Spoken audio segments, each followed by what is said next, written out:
سميعا عليما إن تبدوا خيرا أو تخفوه أو تعفوا عن سوء فإن الله كان عفوا قديرا صدق الله العظيم۔ سورۃ النساء کی آیت نمبر 147 تک ہم پڑھ چکے ہیں۔ آج آیت نمبر 148 سے درس ہو رہا ہے۔ اس سے پہلے ہم منافقین کا تذکرہ پڑھ کر آئے کہ ان کے اندر پائے جانے والی برائیوں کو اللہ تعالیٰ نے بیان فرمایا۔ جب منافقوں کی برائیوں کو اور بری خصلتوں کو بیان کیا گیا تو ظاہر بات ہے کہ ان خصلتوں اور عادتوں سے وہ پہچانے جائیں گے کہ فلاں فلاں منافق ہے، جس کے اندر یہ خصلتیں پائی جائیں گی وہ پہچانا جائے گا۔ تو کیا اب مسلمانوں کو اس بات کی اجازت ہے کہ ان کے نفاق کو بالکل ظاہر کریں کہ فلانا منافق ہے، وہ فلانا منافق ہے، اور نام لے کر اس کو پکار کر کہیں؟ کہا نہیں۔ اللہ تعالیٰ فرما رہے ہیں کہ اللہ تعالیٰ برائی کے ظاہر کرنے کو، بری بات کے ظاہر کرنے کو پسند نہیں کرتا ہے۔ عام پیرائے میں اگر بات ہو کہ منافق ایسے ہیں اور یہ منافقت کی علامت ہے، پہچان ہے، وہ تو ٹھیک ہے، لیکن خاص کسی کا نام لے کر اس کو منافق قرار دے کر اور پھر اس کی برائی کو بیان کیا جائے اور اس کو برا بلا کہا جائے، کہا اس کی اجازت نہیں ہے۔ کیوں؟ اس لیے کہ اس سے ان کے ساتھ دشمنی بڑھے گی، پھر وہ قریب نہیں آئیں گے بلکہ دور ہو جائیں گے، اور پھر وہ اسلام میں داخل ہونے سے رک جائیں گے۔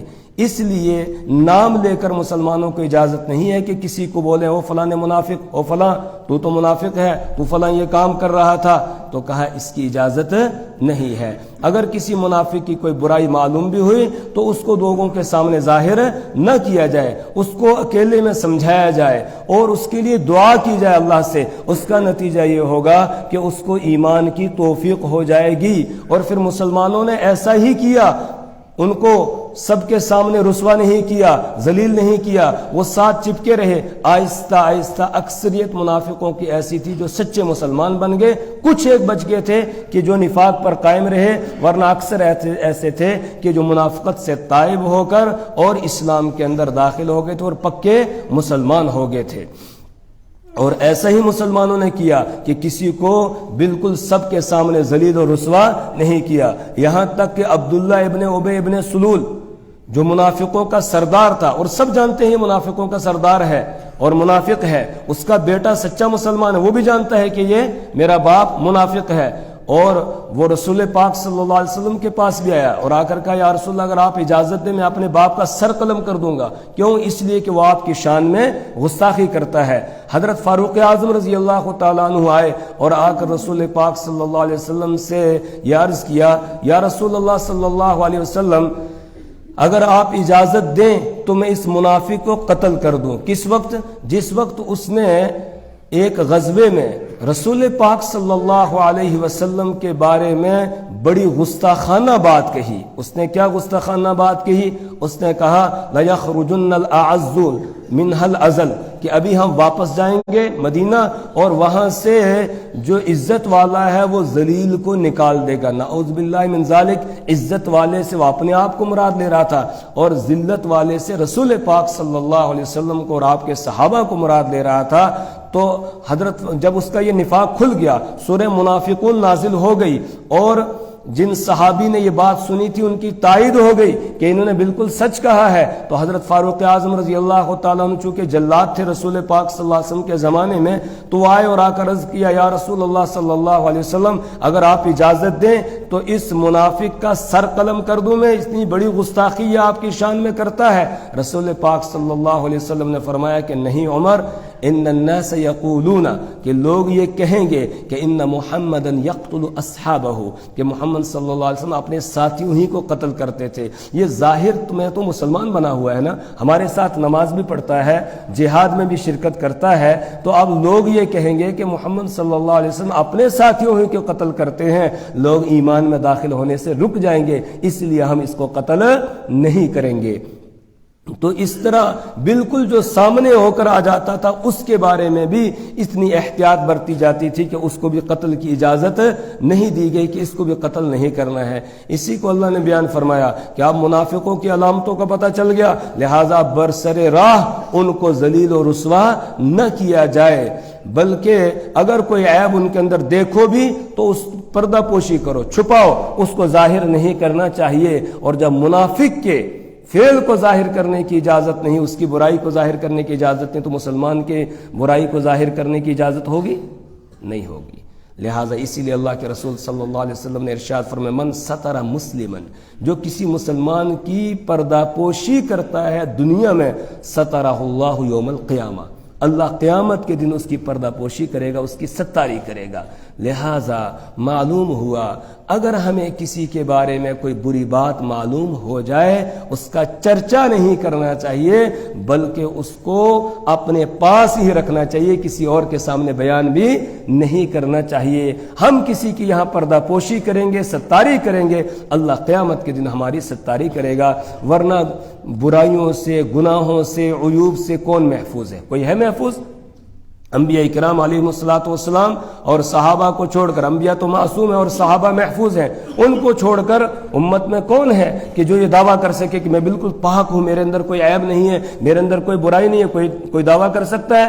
کوئی یہ دعویٰ نہیں کر سکتا ہے۔ اس لیے اپنے عیوب پر نظر ہونی چاہیے، دوسروں کے عیوب پر نظر نہیں ہونی چاہیے۔ دوسرے کے کسی عیب کا پتہ چل جائے تو لوگوں کے سامنے اس کو بیان کرنے کی اجازت نہیں، اللہ اس کو پسند نہیں کرتا ہے۔ لا يحب اللہ الجہر بالسوء من القول، لا يحب اللہ، اللہ پسند نہیں کرتا ہے الجہر، ظاہر کرنے کو، بالسوء، برائی کو، من القول، بات میں سے، یعنی اللہ بری بات کے ظاہر کرنے کو پسند نہیں کرتا ہے، الا من ظلم، مگر وہ شخص کہ جس پر ظلم کیا گیا ہو، کوئی مظلوم ہے، اس پر کوئی ظلم کرنے والا ہے۔ اب مظلوم کو یہ حق ہے کہ وہ ظالم کا تذکرہ قاضی کے سامنے، مفتی کے سامنے، یا پھر ایسے شخص کے سامنے کرے جو اثر و رسوخ رکھنے والا ہو اور وہ ظالم کو ظلم سے روک سکے، تو مظلوم کو اس کی اجازت ہے کہ وہ ظالم نے جو اس کے ساتھ زیادتی کی ہے اس زیادتی کا تذکرہ کرے، قاضی کے سامنے، مفتی کے سامنے، یا اسی طریقے سے ایسے شخص کے سامنے جو اس ظالم کو ظلم سے روک سکتا ہے۔ تو مظلوم کو اجازت ہے کہ وہ اس کی اس برائی کو بیان کر سکتا ہے جو برائی اس نے اس کے ساتھ کی ہے، اور برائیاں نہیں، بلکہ جو اس نے اس کے ساتھ ظالم نے برا معاملہ کیا ہے، تو مظلوم اپنی آواز کو اٹھا سکتا ہے، الا من ظلم۔ کیوں؟ اس لیے کہ اگر مظلوم اس طرح آواز اٹھائے گا نہیں، پھر تو ظالم جو ہے وہ دندناتے پھریں گے اور پھر وہ ہر کسی پر ظلم اور زیادتی کرتے جائیں گے۔ اس لیے مظلوم کو یہ حق دیا، فَإِنْ عَاقَبْتُمْ بِمِثْلِ مَا عُوقِبْتُمْ بِهِ، کہ اگر فَعَاقِبُوا بِمِثْلِ مَا عُوقِبْتُمْ بِهِ، کہ اگر تم کسی سے بدلہ لے رہے ہو اتنا بدلہ لے سکتے ہو جتنا اس نے تمہارے ساتھ زیادتی کی ہے، اس سے زیادہ کی اجازت وہاں بھی نہیں ہے۔ تو مظلوم کو یہ اجازت ہے، بدلہ بھی لے سکتا ہے اور ظالم کی برائی بھی بیان کر سکتا ہے۔ اس کے علاوہ ہمہ شمہ کو کسی اور کو کسی کی برائی کا چرچا کرنے کی اجازت نہیں، کیونکہ جتنا برائی کا چرچا کیا جاتا ہے اتنی برائی عام ہوتی ہے، برائی عام ہوتی ہے۔ اسی لیے شریعت نے یہ حکم دیا، اگر کوئی آدمی کسی کو بالکل ظاہری طور پر بدکاری کرتے ہوئے دیکھتا ہے، ایک آدمی نے دیکھا اپنی زبان کو بند رکھے، کسی کے سامنے کھولنے کی اجازت نہیں ہے، دو نے دیکھا تب بھی زبان بند رکھیں، تین نے دیکھا تب بھی زبان بند رکھیں، ابھی زبان کھولنے کی اجازت نہیں ہے۔ اگر زبان کھولیں گے، ایک دو تین آدمی ہیں، انہوں نے دیکھا یہ زبان کھولیں گے، ہم نے فلاں کو ایسا کرتے ہوئے دیکھا ہے، تو ان کو ثابت کرنا پڑے گا اور 4 گواہ پیش کرنے پڑیں گے۔ تو اگر 4 گواہ پیش نہیں کر سکے تو 80 کوڑے ان کو لگائے جائیں گے کہ انہوں نے اس کے اوپر گویا جھوٹا الزام لگایا ہے۔ 4 گواہ ہو جائیں چشمدید اور وہ کہیں کہ ہاں ہم نے فلانے بندے کو یہ کرتے ہوئے دیکھا ہے، تب ان کے اوپر پھر سزا جاری کی جائے گی جنہوں نے جرم کیا ہے، اور یہ بچ جائیں گے۔ لیکن ایک نے دیکھا ہو، زبان کھولنے کی اجازت نہیں، 2 نے دیکھا زبان کھولنے کی اجازت نہیں، 3 نے دیکھا تب بھی زبان کھولنے کی اجازت نہیں ہے۔ اور آج ہمارا حساب تو یہ ہے، کسی کی بات کانوں کان ہم نے سنی ہے، بس اس کو آگے اتنا پھیلا دیتے ہیں کہ اس بیچارے کے لیے باہر منہ نکالنا مشکل ہو جاتا ہے۔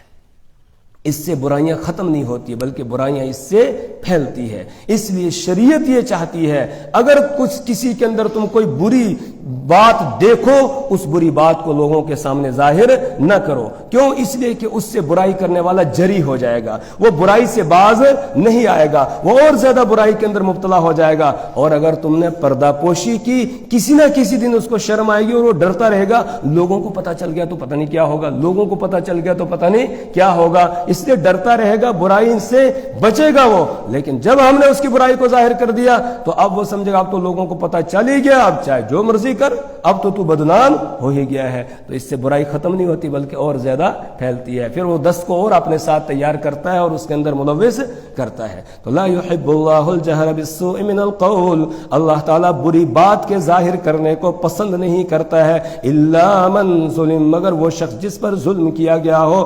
مظلوم اپنی بات کو بیان کر سکتا ہے، وہ بھی ہر کسی کے سامنے نہیں، بلکہ جو اس کو انصاف دلا سکتا ہے اس کے سامنے اپنی بات رکھ سکتا ہے۔ اور اسے بھی چاہیے، مظلوم کو بھی چاہیے وہ بھی کسی کی برائی کو ظاہر نہ کرے، وہ صبر کر لے، وہ کیا کرے؟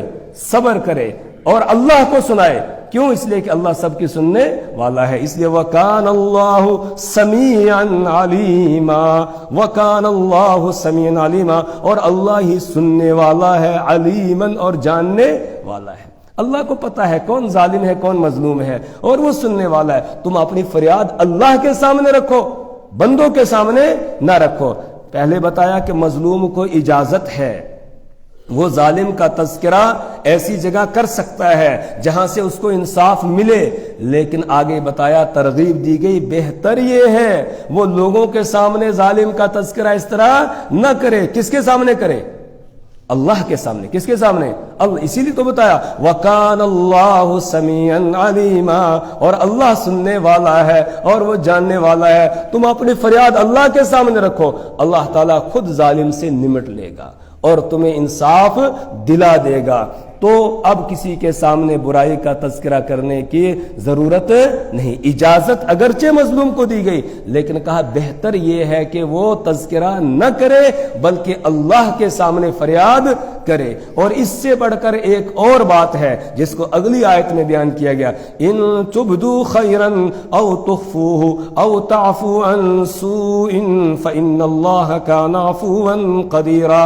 ان تبدوا خیرا، اگر تم کسی بھلی بات کو، کسی نیکی کے کام کو ظاہر کرو، او تخفوه، یا تم اس کو پوشیدہ رکھو۔ کوئی نیکی کا کام کرو، اس کو اگر تم ظاہر کرو یا پوشیدہ رکھو، او تعفو عن سوء، یا تم معاف کر دو برائی کو، عن سوء برائی کو، تمہارے ساتھ کسی نے برا معاملہ کیا تم اس کو معاف کر دو، فَإِنَّ اللَّهَ كَانَ عَفُوًّا قَدِيرًا، تو بے شک اللہ تعالیٰ بہت معاف کرنے والا ہے، قدرت رکھنے والا ہے۔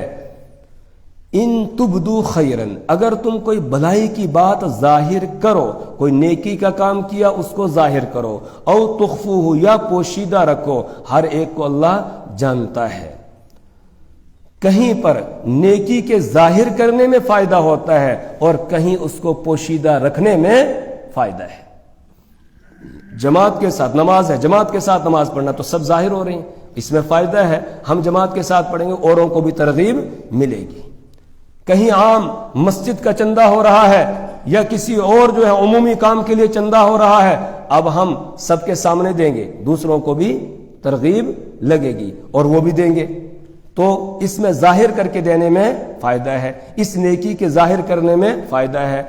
اور اگر ہم کسی ایک بندے کے ساتھ بھلائی کا معاملہ کر رہے ہیں، اس کی مدد کر رہے ہیں، تو سب کے سامنے اس کو نہ دیں بلکہ چپکے سے اس کو دے تاکہ اس کو لینے میں بھی عار محسوس نہ ہو۔ لیکن آج ہمارا حساب کیا ہے ایک جو ہے وہ 500 روپے کی جو آٹے کی گتھی ہے وہ کسی کو دیتے ہیں تو فوٹو کھنچواتے ہیں ساتھ میں دیتے ہوئے، اور پھر اس کو واٹس ایپ پر ڈالتے ہیں، ہاں جی ہم بڑے سخی ہیں، سخاوت کر رہے ہیں، ہم فلانے کو جو ہے اس کی مدد کر رہے ہیں، جس سے اس بیچارے کی عزت جو ہے وہ ختم ہو جاتی ہے، لینے والے کی اس کا سر نیچے جھکا ہوا ہوتا ہے۔ نہیں، ایسے نہیں کرنا چاہیے۔ کسی کی مدد کرنی ہے اس طرح مدد کی جائے کہ جس کی مدد کر رہے ہیں اس کو بھی پتہ نہ چلے کس نے کی۔ کسی کی ہم مدد کرتے ہیں اس طور پر کریں کہ جس کی مدد ہم کر رہے ہیں اس کو بھی پتہ نہ چلے کہ میری مدد یہ کس نے کی ہے، تو اس میں فائدہ ہے، اللہ کے یہاں یہ عمل اس کا بہت مقبول ہوگا۔ امام زین العابدین رحمہ اللہ جو حضرت حسین ابن علی رضی اللہ تعالیٰ عنہ کے بیٹے ہیں، علی ان کا نام ہے، مدینہ منورہ میں ایک بڑھیا عورت ہے جس کے گھر میں کوئی کام کرنے والا نہیں ہے۔ ان کو پتہ چلا تو روزانہ سحری کے وقت میں اس کے سارے برتنوں میں پانی بھر دیتے تھے اور لکڑیاں لا کر رکھ دیتے تھے۔ دو ہی چیزیں عام طور سے زیادہ ضرورت ہے، پکانے کے لیے لکڑیاں چاہیے اور کھانا بنانے کے لیے پانی چاہیے۔ باقی چیزیں تو آدمی خود بھی کر سکتا ہے، لیکن یہ دو مشکل کام تھے، پانی دور سے لانا پڑتا ہے اور لکڑیاں بھی جنگل سے لانی پڑتی ہیں۔ تو یہ امام زین العابدین رحمہ اللہ ایک لمبے عرصے تک اس بڑھیا کے گھر میں روزانہ سحری کے وقت میں آ کر پانی بھر کے چلے جاتے تھے اور لکڑیاں بھی لا کے رکھ دیتے تھے، اور بڑھیا پوچھتی کون؟ تو کہتے کہ ہے کوئی اللہ کا بندہ، بس آپ کا کام ہو گیا، آپ کو اس سے آگے کیا لینا دینا ہے۔ کسی کو پتہ نہیں چلا، یہاں تک کہ امام زین العابدین رحمہ اللہ کا انتقال ہوا۔ جب انتقال ہوا لوگ غسل دینے لگے تو دیکھا کندھوں پر وہ مشک اٹھانے کی جو رسی ہوتی ہے نا، اس کے ساتھ اٹھا کے لایا جائے، تو کندھوں پر نشان لگے ہوئے ہیں رسی کے۔ لوگ حیران رہ گئے جو غسل دے رہے تھے کہ انہوں نے تو کبھی مشک پانی والی اٹھائی نہیں ہے، تو یہ نشان کیسے ہے؟ لیکن پتہ کسی کو نہیں تھا۔ 3-4 دن گزر گئے تو اس بڑھیا نے کہنا شروع کیا کہ کوئی میرے یہاں پانی بھر جاتا تھا اور لکڑیاں لا کر دیتا تھا، اب 3-4 دن ہو گئے ہیں کہ نہ پانی کسی نے بھرا ہے نہ لکڑیاں لا کے دی ہیں، شاید کوئی آدمی تھا وہ کہیں چلا گیا ہے۔ جب اس بڑھیا نے یہ بات کھولی تو اب لوگوں کو پتا چلا کہ وہ جو پانی، وہ جو مشک کے نشان تھے مشک اٹھانے کے، وہ وہی پانی بھرا کرتے تھے اور وہی لکڑی لا کر دیتے تھے۔ تو ایک زمانہ ایسا تھا کہ نیکی کو اتنا چھپایا جاتا تھا، اب ہم بالکل سب کے سامنے کرتے ہیں اور سب کے سامنے جو ہے بالکل دکھا کر، ریاکاری بہت عام ہو گئی ہے۔ اللہ اس سے ہماری حفاظت فرمائے۔ تو اللہ فرما رہے ان تبدو خیرن، اگر تم کسی بھلائی کو ظاہر کرو، او تخفوہ، یا اس کو پوشیدہ رکھو، تو یہ نیکی کے کام ہے۔ کہیں بھلائی کو، نیکی کو ظاہر کرنے میں فائدہ ہے اور کہیں اس کو چھپانے میں فائدہ ہے۔ آگے فرمایا او تعفو عن سوء، اوپر سے بات چل رہی تھی کہ بری بات کو ظاہر کرنے کی اجازت نہیں، البتہ مظلوم ظاہر کر سکتا ہے۔ اب مظلوم کو یہ ترغیب دی جا رہی ہے او تعفو عن سوء، یا تم برائی کو معاف کر دو، اللہ سے بھی فریاد نہ کرو، اللہ سے یہ کہو اللہ اس نے میرے ساتھ برا کیا میں نے اس کو معاف کر دیا۔ اللہ کے سامنے بھی ظالم کا برا نہ چاہو، بلکہ یہ دعا کرو کہ اللہ اس نے میرے ساتھ برا کیا تھا میں نے اس کو معاف کر دیا، تو بھی معاف کر دے۔ اللہ میں نے اس کو معاف کر دیا، تو بھی معاف کر دے۔ جیسے حضرت یوسف علیہ السلام کے بھائیوں کا جب یوسف علیہ السلام کے سامنے راز کھلا اور انہوں نے کہا کہ لقد آثرک اللہ علینا وان کنا لخاطئین، کہ اللہ نے آپ کو ہم پر ترجیح دی، ہم تو خطا کار تھے۔ تو یوسف علیہ السلام نے کہا لا تثریب علیکم اليوم، آج تم پر کوئی الزام نہیں ہے، یغفر اللہ لکم، اللہ تمہیں معاف کرے۔ تو جب اللہ سے دعا کر رہے ہیں کہ اللہ معاف کرے تو اس کا مطلب خود کیا کر دیا ہے؟ معاف کر دیا ہے۔ تو مظلوم جو ہے اگر اللہ کے سامنے بھی ظالم کے بارے میں فریاد نہ کرے بلکہ ظالم کے لیے دعا کرے اللہ میں نے اس کو معاف کر دیا تو بھی اس کو معاف کر دے، تو یہ اس کے حق میں اور زیادہ کیا ہے؟ بہتر ہے۔ ان تبدو خیرن، اگر تم کسی بھلائی کو ظاہر کرو، او تخفو ہو یا تم اس کو پوشیدہ رکھو، او تعفو عن سوء یا تم برائی کو معاف کر دو، یعنی تمہارے ساتھ کوئی برا معاملہ کرتا ہے تم اس کو فوراً کیا کرو، معاف کر دو۔ فإن اللہ کان عفوا قدیرا، تو بے شک اللہ تبارک و تعالی عفو بہت معاف کرنے والا ہے، قدیرن وہ قادر ہے، وہ قدرت کے باوجود بندوں کو کیا کرتا ہے، معاف کرتا ہے، سزا نہیں دیتا ہے۔ تمہیں تو قدرت بھی نہیں ہے تو پھر تمہیں معاف کرنے میں کیا ہے، تم بھی کیا کرو، معاف کرو۔ اور اللہ کی یہ صفت عفو، معاف کرنے والی جو ہے، اس کو تم اپناؤ، اور ہمارے بزرگوں کا یہی طریقہ رہا ہے۔ ابراہیم بن ادہم رحمت اللہ علیہ بہت بڑے بزرگ اولیاء اللہ میں سے گزرے ہیں، پہلے بادشاہ تھے، اور پھر اللہ کے کچھ نیک بندوں نے توجہ دلائی تو بادشاہت کو چھوڑ دیا اور فقیری اختیار کر لی، یعنی درویشی اختیار کر لی، اللہ والے بن گئے اور بہت بڑے اللہ والے بن گئے۔ تو ایک مرتبہ کہیں سفر میں تھے، چل رہے تھے، راستے میں ایک سپاہی تھا، اس نے یہ پوچھا کہ بابا جی آبادی کس طرف ہے، بابا جی آبادی کس طرف ہے؟ تو ابراہیم بن ادہم رحمت اللہ علیہ نے قبرستان کی طرف اشارہ کیا، کہا آبادی ادھر ہے، قبرستان میں ادھر ہے آبادی۔ اب وہ سپاہی ادھر گیا، اس کو تو وہاں قبریں نظر آئی، آبادی نظر نہیں آئی۔ وہ واپس آیا اور آ کر کہنے لگا بابا میرے ساتھ آپ نے مذاق کیا ہے، اور آپ کو معلوم ہے کہ پولیس والے اللہ ماشاءاللہ بہت سارے اچھے بھی ہوتے ہیں، لیکن اکثر ایسے ہوتے ہیں کہ وہ اپنے اس میں رہتے ہیں، وردی کے اس میں۔ تو اس نے کہا اچھا بابا نے میرے ساتھ مذاق کیا ہے، اس کو سبق سکھاتا ہوں۔ تو آ کر کہا آپ نے میرے ساتھ مذاق کیا؟ انہوں نے کہا میں نے مذاق نہیں کیا، میں نے سچ کہا ہے، آبادی ادھر ہی ہے۔ وہ کہنے لگا پھر آپ نے وہی مذاق کر رہے ہیں۔ اس نے جوتا اٹھایا اور ان کو مارنا شروع کیا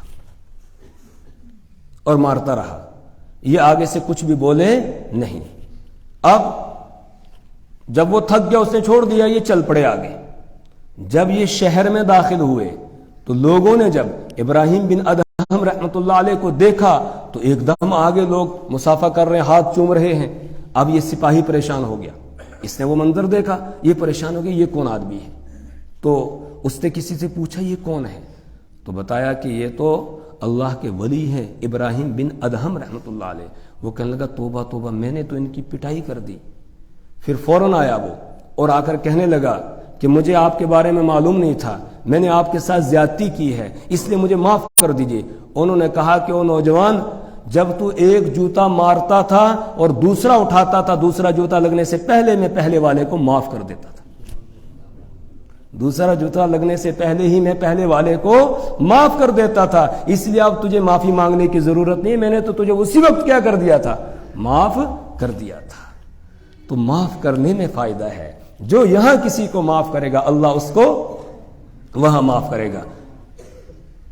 الا تحبون ان یغفر اللہ لکم، کیا تم اس بات کو پسند نہیں کرتے ہو کہ اللہ تمہیں معاف کرے؟ ہم پسند کرتے ہیں کہ اللہ ہمیں معاف کرے، تو لہٰذا اب ہمارے ساتھ کوئی برائی کرے تو فوراً ہمیں کیا کرنا چاہیے؟ اس کو معاف کر دینا چاہیے۔ تو بیان کیا کہ او تعفو عن سوء، یا تم برائی کو معاف کر دو۔ اگر تم معاف کرو گے تو یاد رکھو فإن اللہ کان عفوا قدیرا، اللہ بہت معاف کرنے والا ہے، عفو ہے وہ بہت معاف کرنے والا، قدیرا قدرت رکھنے والا ہے، وہ قدرت کے باوجود معاف کرتا ہے۔ تمہیں تو قدرت بھی نہیں ہے تو تمہیں معاف کرنے میں کیا ہے؟ لہذا تم اللہ کی صفت کو اختیار کرو اور اپنے اندر یہ صفت پیدا کرو کہ تمہارے ساتھ کوئی برا کرے تو تم اس کو معاف کر دو، اس کی شکایت اللہ سے بھی نہ کرو، اللہ کی صفت کو اپناؤ۔ اللہ سے دعا کرے پروردگار ہمیں اپنی کتاب کی سمجھ اور فہم عطا فرمائے، اللہ ہر برائی سے ہمیں اور ہماری نسلوں کو محفوظ فرمائے، اعمال صالحہ کی توفیق عطا فرمائے۔ سبحان اللہ و بحمدہ، سبحانک اللہم و بحمدک، ونشهد